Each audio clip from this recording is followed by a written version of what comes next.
Selamat datang di channel History One.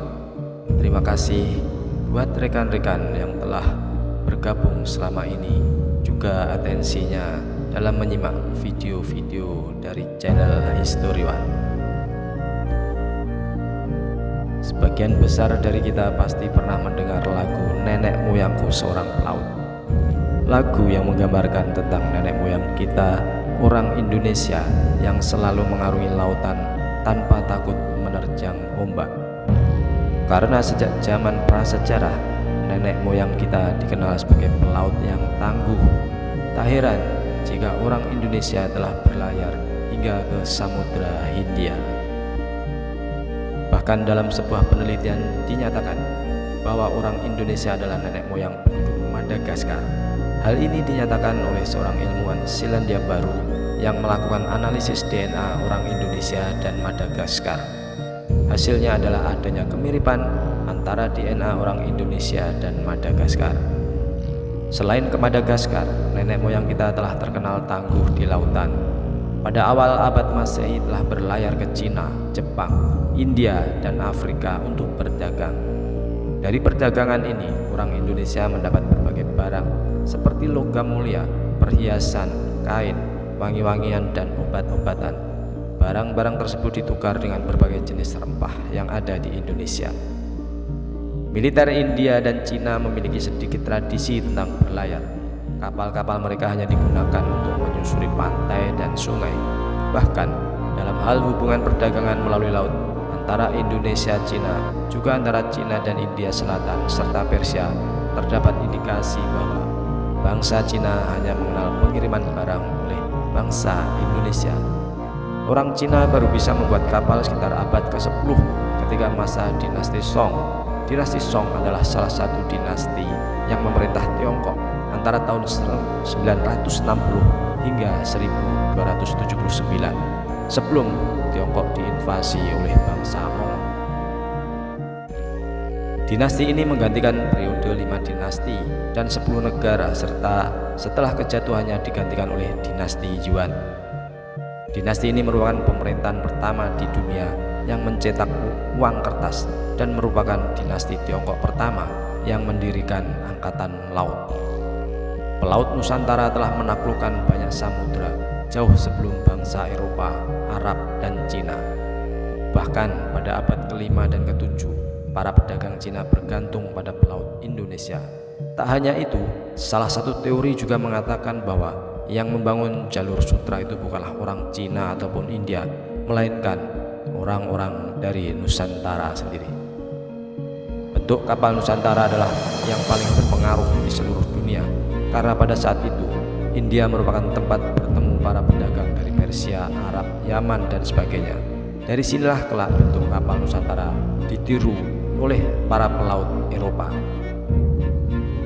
Bahkan ada sebuah penelitian jika mumi Fir'aun diawetkan dengan salah satu bahan, yaitu cengkeh, dan pada saat itu Nusantara adalah satu-satunya penghasil cengkeh, yaitu di Pulau Maluku. Kemungkinannya adalah bahwa orang Mesir yang membawa cengkeh itu dari Nusantara, atau orang Nusantara yang membawanya ke Mesir ketika berdagang. Jika melihat kebiasaan orang Mesir yang berbudaya di daratan, maka besar kemungkinan orang-orang Indonesia lah yang membawa komoditas itu ke sana. Penyebaran orang-orang Nusantara bukan hanya sampai di Madagaskar, Afrika, dan Ghana, tapi telah menyebar ke seluruh dunia. Memang terlihat cukup kontroversial, akan tetapi seorang ilmuwan berandai mengatakan ada kemungkinan bahwa pelayaran orang Indonesia telah sampai ke benua Amerika. Hal ini karena salah satu teori itu menyebut bahwa Hawaii adalah Jawa kecil. Hal ini didasari karena postur tubuh orang Hawaii yang mirip dengan postur tubuh orang Jawa. Mungkin teori ini hanyalah ilmu cocokologi saja, namun jika kita telusuri biografi seorang pelaut Portugis yang bernama Alfonso de Albuquerque yang saat itu menaklukkan Malaka, ia pernah menulis surat kepada rajanya bahwa ia telah menaklukkan Malaka dan telah bertemu dengan pelaut Jawa. Dia juga mengatakan pernah melihat orang-orang Jawa. Ia melihat peta Portugal telah ada di peta orang-orang Jawa. Selain Portugal juga terdapat Tanjung Harapan, Cina, Jepang, dan bahkan Brasil pun telah ada di peta orang-orang Jawa. Akhirnya timbul pertanyaan, sejauh mana nenek moyang kita telah berlayar? Dalam catatan para pelaut Portugis, mereka melihat orang-orang berkulit coklat yang mengatakan bahwa mereka berasal dari Jawa dengan kapal-kapal yang tidak hanya satu buah. Orang Jawa telah sampai di Tanjung Harapan yang saat itu merupakan pusat transaksi, dan ketika pelaut Portugis tiba di Indonesia, mereka melihat kapal-kapal yang sama yang pernah mereka lihat di Tanjung Harapan. Kapal orang Jawa saat itu sangatlah besar.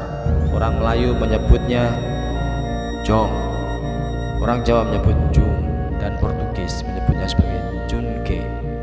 Pedagang Italia dalam surat-suratnya menulis jika jung bukanlah kapal biasa. Kapal jung bagaikan benteng yang memiliki 3 atau 4 lapis, satu di atas yang lain yang tidak dapat dirusak oleh artileri. Mereka berlayar bersama wanita, anak-anak, dan keluarga mereka. Semua orang menjaga kamarnya sendiri-sendiri. Besarnya kapal Jawa sekitar 4 kali kapal Florida lama, yaitu kapal Portugis terbesar pada tahun 1513. Yang jadi pertanyaan dalam hati, mungkinkah ini adalah kapal-kapal yang dibuat pada masa kerajaan Mojopahit? Kekaisaran Cina memperbolehkan kapal-kapal berlabuh di dermaganya kecuali kapal jung dari Jawa, karena ukuran kapal jung yang sangat besar dan kuatnya kapal itu. Disebutkan pula kapal jung berlaku dapat menaklukkan sebuah kota. Bahkan kapal jung Jawa dapat menghabisi 20 kapal jung Cina. Dari kapal jung Jawa, Kekaisaran Cina terinspirasi membuatnya walaupun tidak sebaik dari kapal jung Jawa. Indonesia dikatakan sebagai pelaut yang tangguh karena memang medan yang dihadapi adalah lautan. Untuk dapat pergi ke pulau lainnya, orang-orang Indonesia harus berlayar melewati ombak lautan, sehingga orang Indonesia memang terbiasa dengan dahsyatnya ombak laut. Bahkan suku Bajo yang merupakan salah satu armada laut Sriwijaya dikatakan sebagai suku yang tidak pernah mendarat. Jikapun mendarat, itu mereka lakukan untuk berinteraksi dengan suku lainnya. Maka dari itu, kita sebagai bangsa Indonesia wajib bangga karena nenek moyang kita adalah pelaut handal dan hebat. Namun sekarang kita tak lagi bisa mendapati kapal-kapal yang besar seperti dulu. Menurut seorang peneliti, hal ini merupakan akibat dari kegagalan Patiunus ke Malaka yang membawa pengaruh yang besar bagi hilangnya kapal-kapal di pesisir utara Jawa. Demikian juga dengan bergesernya Mataram ke pedalaman mengakibatkan banyak galangan kapal yang ditinggalkan. Salah satu pukulan terbesar adalah saat penguasa Mataram menghancurkan sendiri kota-kota di pesisir yang menyimpan peninggalan-peninggalan galangan. Selain itu, Perintah Amangkurat I pada tahun 1655 yang dicatat sebagai kebijakan represif Mataram yang paling memukul kota-kota pesisir. Perintah Amangkurat I untuk menutup pelabuhan dan menghancurkan kapal-kapal agar tidak memicu pemberontakan, membuat punahnya ahli-ahli pembuat kapal yang sejak masa Demak sendiri sudah tinggal sisa-sisanya. Kondisi ini diperburuk dengan adanya VOC yang menguasai pelabuhan-pelabuhan pesisir di pertengahan abad ke-18. Pada saat itu, VOC melarang galangan kapal membuat kapal dengan tonase melebihi 50 ton dan menempatkan pengawas di masing-masing kota pelabuhan. Suku-suku di Makassar juga sebagai pelaut handal pernah menjalin hubungan baik dengan suku aborigin. Suku Makassar datang ke Australia dengan maksud baik, bertolak belakang dengan interaksi destruktif antara orang-orang aborigin dengan orang kulit putih setelahnya.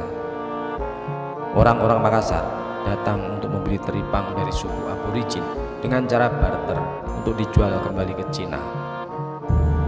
Teripang dihargai sangat tinggi di Cina yang digunakan sebagai makanan dan obat-obatan, membuat pedagang-pedagang Makassar berperan sebagai pedagang perantara yang mulai rutin berlayar ke pantai Australia untuk mengumpulkannya.